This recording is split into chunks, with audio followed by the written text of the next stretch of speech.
책임을 질 줄 아는 그리스도인. 날씨가 무척 더워졌습니다. 지난주에 이어서 오늘도 더운 날씨에는 꼭 2부 예배는 많이 늘고 3부 예배는 많이 주는데 해이해지지 않도록 했으면 좋겠습니다. 영국은 신사의 나라라는 별명을 가지고 있습니다. 그러나 최근 올림픽을 보면 그런 별명에 걸맞지 아니하는 비신사적인 판결이 속출하고 있습니다. 한국 선수들에 대한 오심들이 많이 나왔지요. 선수와 국민들에게 상처를 주었습니다. 수영에서는 부정 출발하지도 않았는데 실격 처리를 한 다음에 다시 몇 시간 지나서 다시 번복시켰습니다.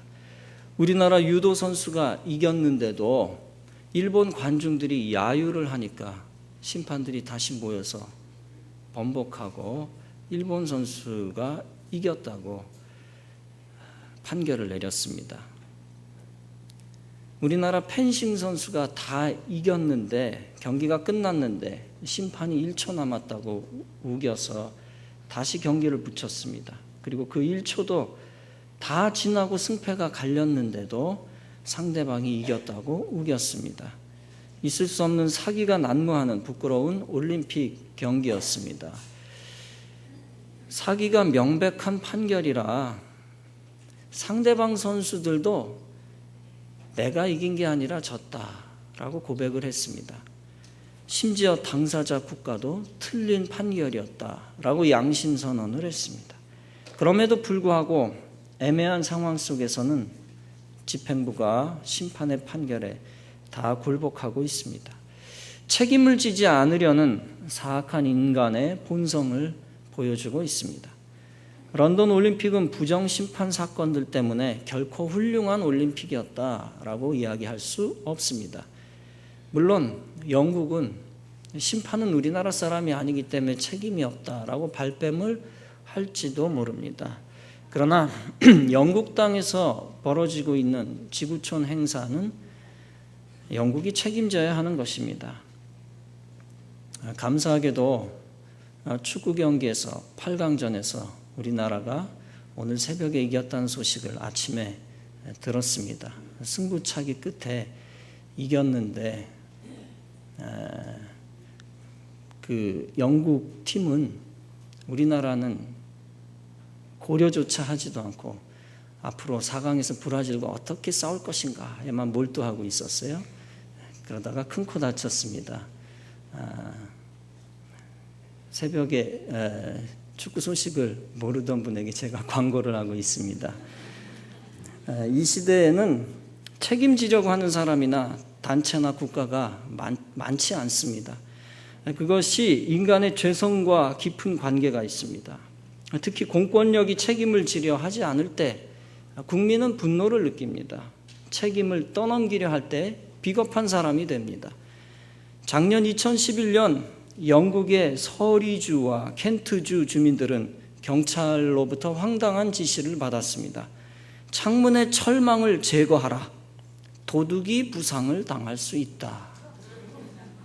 주민들은 격분하고 이렇게 말했습니다. 우리는 우리의 재산을 지키다가 범죄자로 낙인 찍히고 정작 범죄자들이 보호를 받는 것이 말이 되느냐? 그럼 도둑이 들어오시다가 다치지는 않으셨습니까? 라고 얘기를 해야 되느냐? 설상가상으로 영국의 케임브리지주에서 경찰은 이렇게 주장했습니다. 오후 8시 이후 워터리스 어린이 놀이공원 순찰을 더 이상 하지 않겠다. 그 이유는 놀이터가 너무 어두워 경찰이 위험하다라는 것이었습니다. 그러면서 이렇게 말했답니다. 우리는 경비원이 아니다. 공원에서 사람들을 내쫓는 게 임무가 아니다. 범죄가 저질러지는 경우에만 개입하겠다. 여러분, 범죄를 예방해야 하는데 경찰이 범죄 예방에 대한 책임을 지지 않으려는 모습입니다. 책임과 임무를 부여받았는데 그 책임을 다하지 않는 몸살이 있는 전형을 보여주고 있고 비겁한 전형을 보여주고 있습니다. 우리 그리스도인들은 이런 비겁한 사람들을 보면서 반면 교사로 삼아야 합니다. 그리스도인은 결코 비겁한 사람 되지 말고 책임적인 기독교인 되어져야 할 줄로 믿습니다. 책임진다는 것은 희생을 감수하는 용기입니다.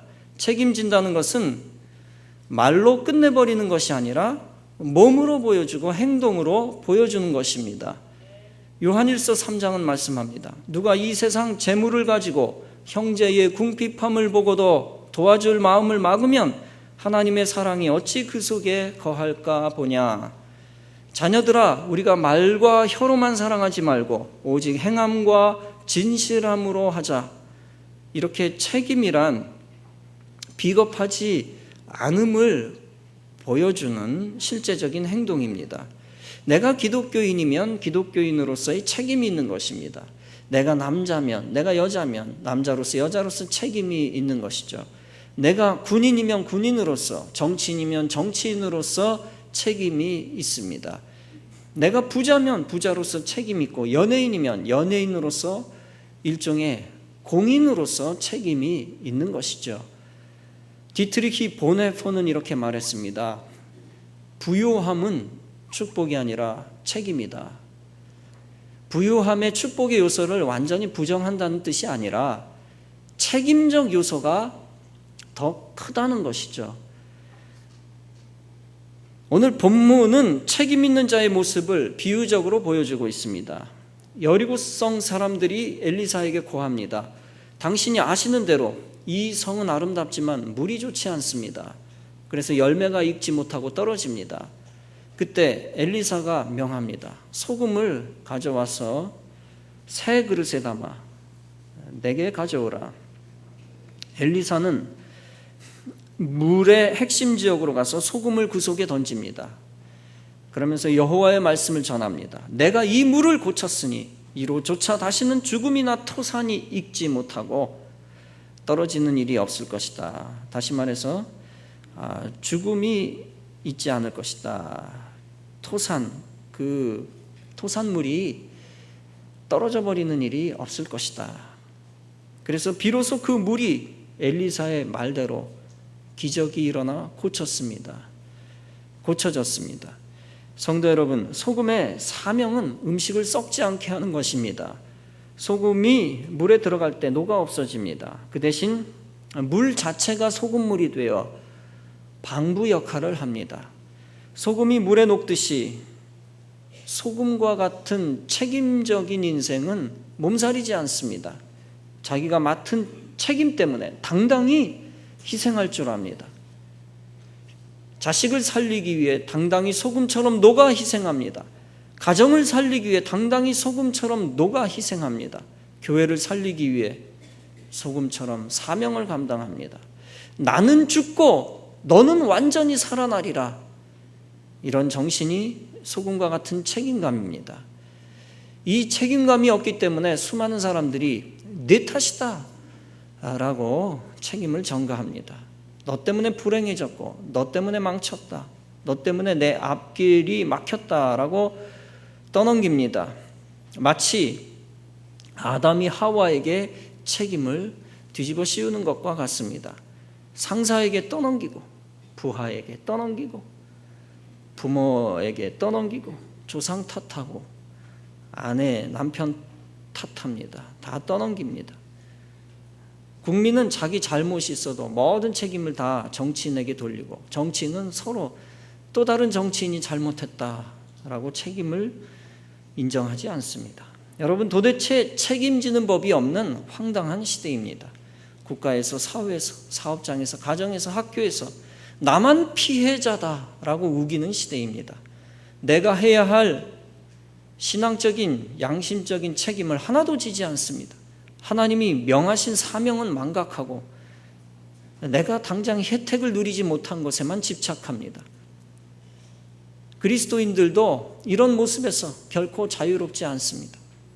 우리 주님이 그리스도인들에게 명하셨습니다. 내가 책임을 져라. 내가 속회와 선교회와 교회를 살려라. 내가 가정을 살리고 내가 이 나라와 국가를 살려라. 몸살이지 말고 희생하며 그리스도인의 명령과 법도를 지키며 살려내라 라는 것입니다.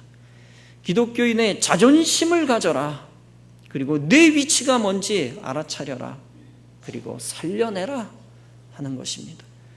회사를 살리기 위해 시간을 반납할 태세를 갖추라는 것입니다. 사업을 살리기 위해 물질적 희생을 각오하라는 것입니다.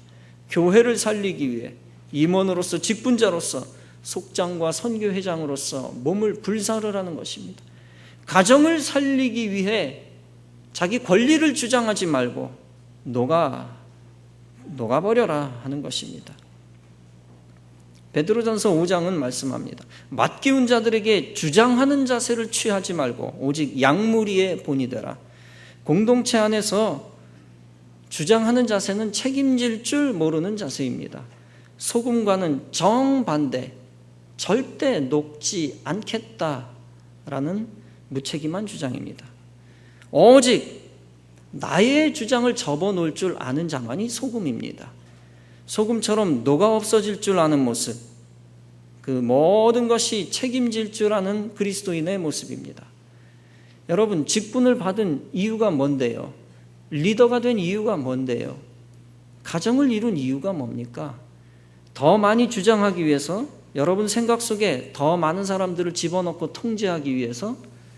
아닙니다. 먼저 희생하여 주의 뜻 이루라고 하나님이 사람을 붙여주신 것입니다.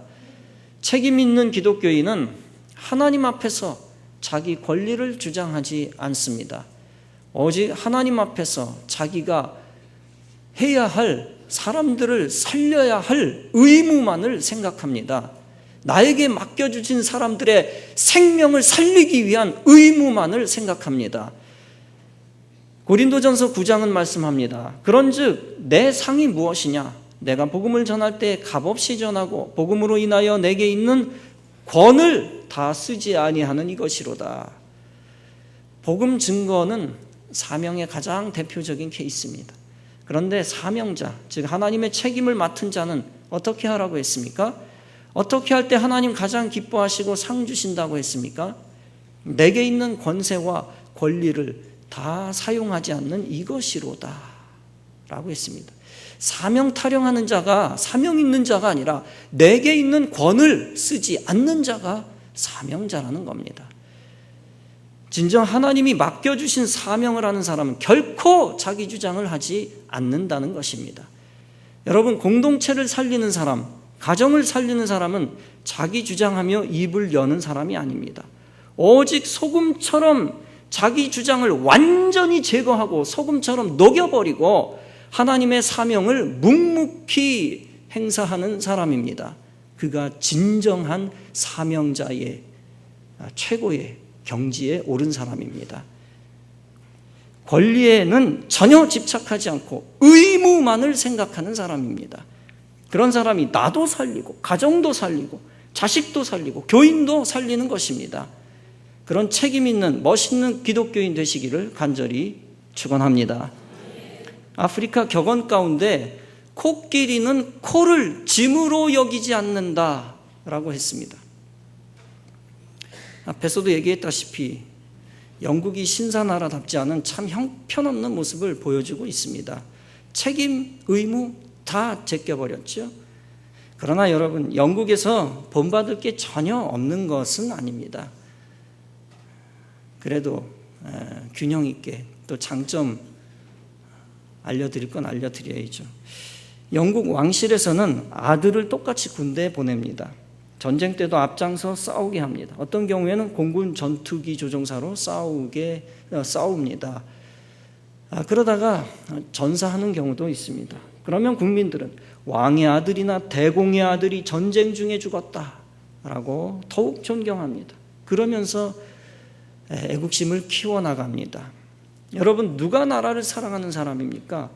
권리보다 책임을 생각하는 소금 같은 그리스도인입니다. 누가 교회와 가정과 회사를 생각하는 사람입니까? 권리를 쟁취하기 위해 목숨 걸지 않고 오직 임무와 의무만을 생각하는 그리스도인입니다. 에베소서 2장은 우리의 소금 같은 거룩한 임무를 강조합니다.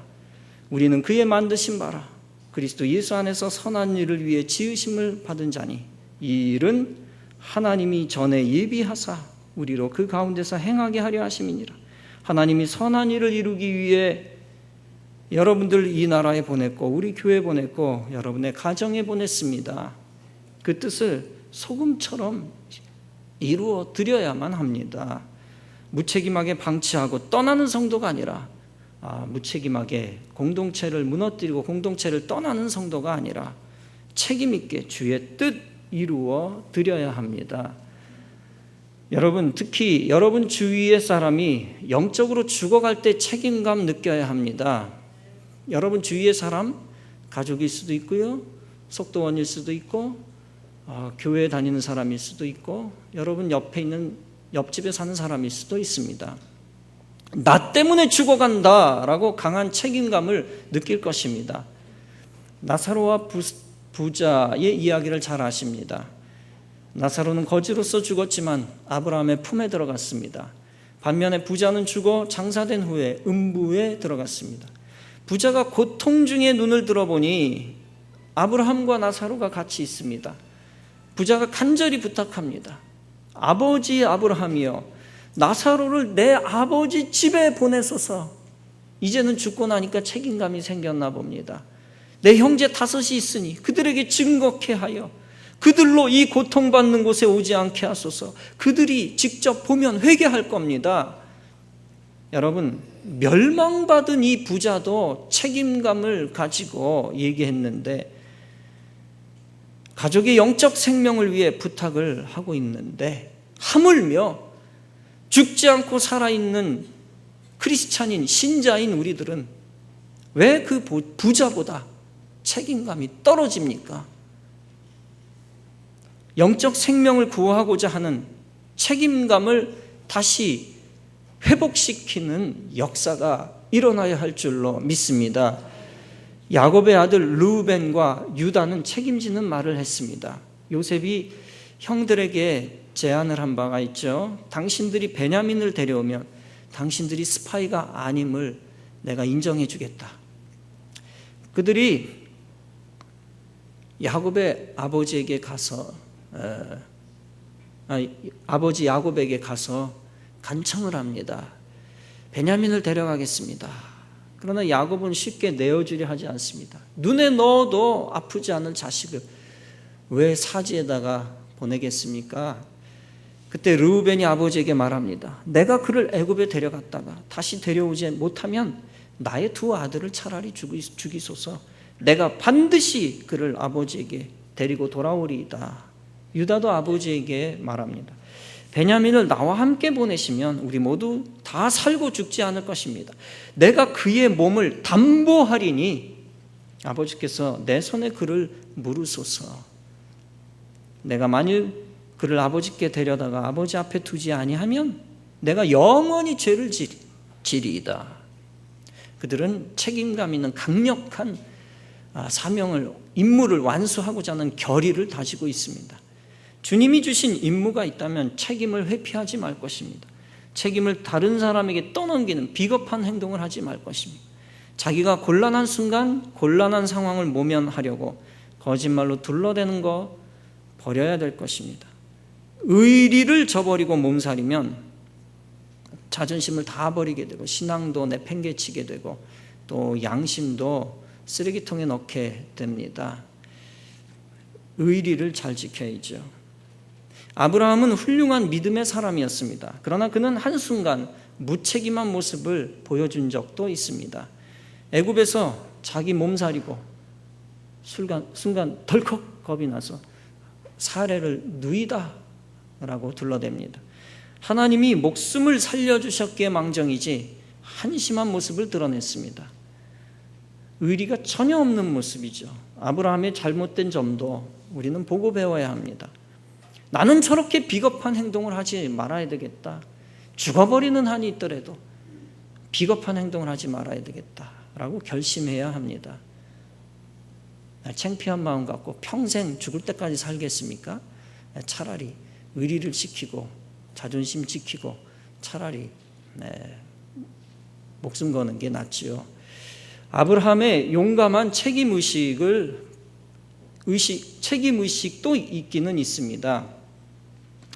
그건 본받아야 되죠.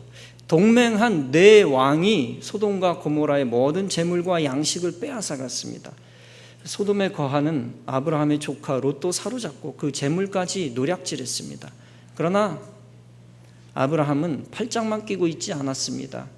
그는 연습시킨 318명을 거느리고 단까지 쫓아가서 밤에 적들을 쳤습니다. 다메섹 좌편 호박까지 쫓아가서 롯과 모든 것들을 다 찾아왔습니다. 진정한 책임의식이란 다른 게 아닙니다. 의리를 지키는 것입니다. 아브라함의 늙은 종도 책임감이 강했습니다. 아브라함이 그에게 모든 집 소유를 맡겼습니다. 그 종은 맡은 일을 하기에 앞서 간절히 기도했습니다. 아브라함은 그 종에게 음식을 제공했는데 창세기 33장은 말씀합니다. 그 종은 말합니다. 내가 내 일을 진술하기 전에는 먹지 아니하겠나이다. 이런 태도는 그가 자기가 맡은 책임을 감당하기 전에는 먹지 않겠다라는 충성심입니다. 다윗의 충복 우리아가 있었습니다. 우리아의 충성심은 왕까지 부끄럽게 했습니다. 우리아는 이렇게 책임 있는 말을 했습니다. 이스라엘과 유다가 영책 가운데 유하고 내 주 요압과 내 왕의 신복들이 바깥들에 유진하였거늘 내가 어찌 내 집으로 가서 먹고 마시고 내 처와 함께 자리이까. 그는 말로만 충성한 것이 아니라 실제 행동을 보였습니다. 비록 그는 마귀에게 잠시 사로잡혔던 그 다윗의 모략에 의해 죽임을 당했지만 그의 책임감은 비겁한 왕보다 훌륭한 것이었습니다. 물론 다윗은 죄값과 저주를 다 받았습니다. 그리고 회개하고 하나님께 합한 사람이 나중에 되었습니다. 그러나 우리아보다 훌륭하다고 볼 수 없습니다. 어쩌면 하늘에서는 책임감 넘치는 우리아가 다윗보다 더 큰 자일 수도 있습니다. 우리 예수님은 책임감이 넘치는 충성된 종을 크게 칭찬하셨습니다. 착하고 충성된 종아, 네가 작은 일에 충성하였음에 내가 많은 것으로 네게 맡기리니 내 주인의 즐거움에 참여할지어다. 성도 여러분, 이 시대에는 말로만 충성하는 기독교인이 너무 많은 시대입니다. 우리 교회는 없지만 그러나 세상에는 말로만 충성하는 신자들이 많습니다. 그런 사람들은 사람의 칭찬을 혹시 받을지 모르나 우리 주님의 칭찬을 못 받습니다. 오직 예수님이 칭찬하시는 사람은 작은 일에도 책임을 다하는 그리스도인입니다. 오늘 주님은 말씀을 합니다. 내 아우는 어디 있느냐? 여러분, 우리가 나만 좀 더 편해 보려고 친족을 버리고 가족을 버리고 교우들을 외면하지 않았습니까? 더 나아가 북한에서 죽어가는 동족들을 외면하지 않았습니까?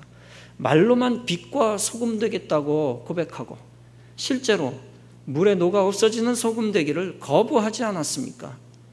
가족을 살리기 위해, 이웃을 살리기 위해, 궁극적으로 불신자를 살리기 위해, 더 나아가 크게는 북한 인민을 살리기 위해 책임 있게 헌신했습니까?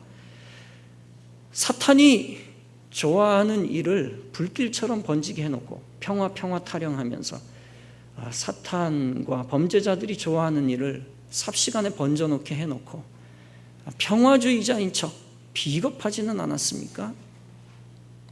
가족과 이웃을 위하는 척하면서 희생하기를 완강히 거부하지는 않았습니까? 나는 평화주의자니까 라고 자위하면서 강도를 쫓지 않고 도둑을 쫓지 않고 소리도 지르지 않고 이제까지 나는 말로 신앙생활을 해왔나 몸으로 해왔나 어느 쪽에 속한 자였나 생각할 것입니다. 경건주의자라고 자위하면서 몸 하나 까딱하지 않는 넌센스죠. 전혀 넌센스입니다. 성도 여러분, 하나님이 정말 이 시대에 원하는 사람은 실제로 물속에 녹아 없어지는 소금입니다. 소금 같은 사람입니다. 그 책임감 있는 소금 같은 존재만이 저주받은 물을 은혜의 물로 뒤바꿀 수 있는 것입니다. 실제로 소금처럼 물질 희생도 하고 시간 희생도 하고 세상 쾌락을 실제적으로 포기하는 사람이 세상을 바꿀 수 있는 것입니다. 실제로 자기 고집을 완전히 꺾어버리고 가정에서, 교회에서, 신앙 안에서 낮은 포복을 할 줄 아는 사람만이 친족을 구하고 나라까지 구합니다. 세상을 구원합니다. 그런 사람만이 가정과 교회와 사회와 국가를 은혜의 물로, 은혜의 공동체로 만들 수 있습니다. 그리고 오직 그런 책임감 갖고 희생하는 사람만이 저주받은 이웃나라까지 살려냅니다. 북한이 요즘 4명을 죽이겠다라고 주장을 하고 있습니다. 탈북 출신 국회의원과 북한 인권운동가들입니다. 이 북한 인권운동가들은 말이 아니라 몸으로, 행동으로 북한을 구원시키고 있었던 사람들입니다. 그들은 몸살이지 않고 목숨 걸고 책임적인 진술을 했습니다. 나는 겁나지 않는다. 북민주화를 위해 죽으면 행복할 것이다. 성도 여러분, 주님이 원하시는 책임감 넘치는 그리스도인이 되어져야 할 줄로 믿습니다. 저주받은 물속에 소금처럼 들어가 참혹한 땅에서 열매를 만드시기를 바랍니다. 의의 열매, 거룩한 열매, 그런 열매를 만드는데 가장 크게 기여하는 진짜 기독교인 되시기를 바랍니다. 화려한 말로 세상과 가정을 구원하려 하지 말 것입니다. 잔소리일 뿐입니다. 속으로는 여러분만 생각하는 이기주의일 뿐입니다. 조금도 손해보지 않고 희생을 감수하지 않고 맛있는 행복의 열매를 따먹고자 하는 비겁한 자기 생각일 뿐입니다. 여러분의 회사에서, 여러분의 공동체에서 말만 많은 사람들, 그는 희생하기 싫어하는 사람입니다. 말이 풍성한 것과 희생 없는 것과 비례합니다. 오직 모든 화려한 말을 다 접어버리고 하나님 앞에 충성된 종이 되어져야만 합니다. 겉으로만 살아있는 무책임한 신앙인이 아니라 겉으로만 의로움을 이야기하고 겉으로만 거룩함 타령하는 무책임한 신앙인이 아니라 속으로 살아있는, 행동으로 보여주는 책임감 있는 신앙인이 되어져야 하고, 그런 모습이 우리 주님이 기뻐하시는 모습입니다. 그런 여러분들을 통하여 소망 없는 물까지 다 고치실 것입니다. 그리고 가정과 회사와 교회와 국가의 정의의 강물, 기쁨의 강물, 축복의 강물이 넘쳐나도록 도와주실 것입니다.